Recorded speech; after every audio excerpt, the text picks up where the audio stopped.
We were a little surprised that this question kept popping up from our viewers. What happens if my radio has a single RCA output for subwoofer? Well, the answer to that question is rather simple. You'll use an RCA Y cable. This little cable will take the signal from a single cable and split it to two outputs.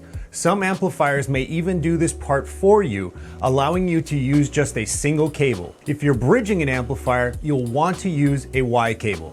The reason, you ask?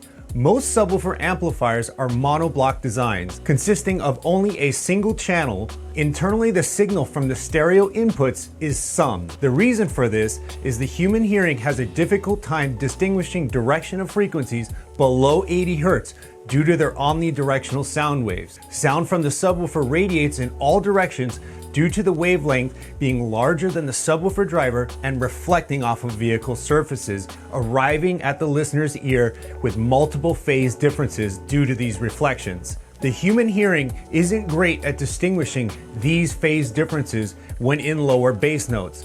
This phenomenon is a little less profound when in a vehicle because the subwoofer is typically behind you and will depend on your chosen crossover frequency versus your home LFE channel, which is typically in front of you. There you have it. When in doubt, use a Y cable. Be sure to go to qualitymobilevideo.com to get all of your car audio and video gear with us today. Links in the bio. If you enjoyed this video, go ahead and click that like button. If you hated it, click the dislike button. Join the conversation below and subscribe to our channel if you're new. Thanks for watching.